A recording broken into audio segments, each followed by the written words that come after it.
Bienvenue chers lutteurs, chères lutteuses. Ce mois-ci dans la Lutopique, je vous propose de voir ensemble comment la langue est à la base de toutes les luttes politiques. Dans ce deuxième épisode, on va parler de l'Académie française. Dans quel contexte a-t-elle été créée? À quoi sert-elle? Est-elle vraiment utile? La Lutopique.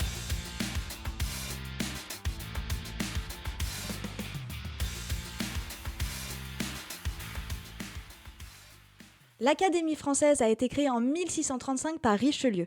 À ce moment, on est dans le début du siècle des Lumières, grand siècle de découvertes scientifiques, artistiques et intellectuelles pour la France. Les académiciens ont donc eu cette volonté de créer une langue française globale et accessible à tous. Franchement, l'idée de base est vraiment cool, mais malheureusement, cela cache autre chose derrière, des convictions politiques. Le premier combat de l'Académie française a été d'imposer sa vision de la langue française au plus grand nombre, aux dépens de l'usage et des coutumes du peuple.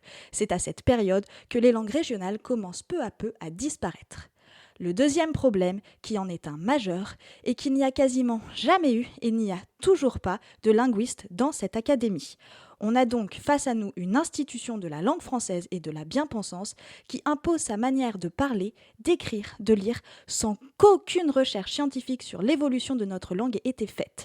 Par exemple, actuellement, on parle de féminisation des noms de métiers. Cela dit, on devrait plutôt parler de démasculinisation des noms de métiers, car avant l'Académie, les noms de métiers existaient pour ces deux genres.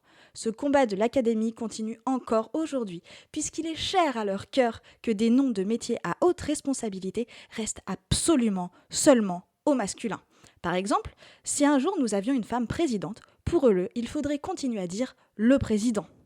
Bref, vous l'aurez compris, l'Académie française n'est qu'une vaste blague sous couvert de bienfaits pour la France, mais qui ne défend réellement que le point de vue politique d'une petite minorité privilégiée. On parle quand même d'un groupe composé en majorité d'hommes de minimum 60 ans, des dinosaures quoi. Il serait temps que cette institution misogyne et élitiste ferme ses portes au profit de l'ATLIF ou encore du CNRS, de vraies institutions de la langue française où l'on retrouve de nombreuses chercheuses en linguistique.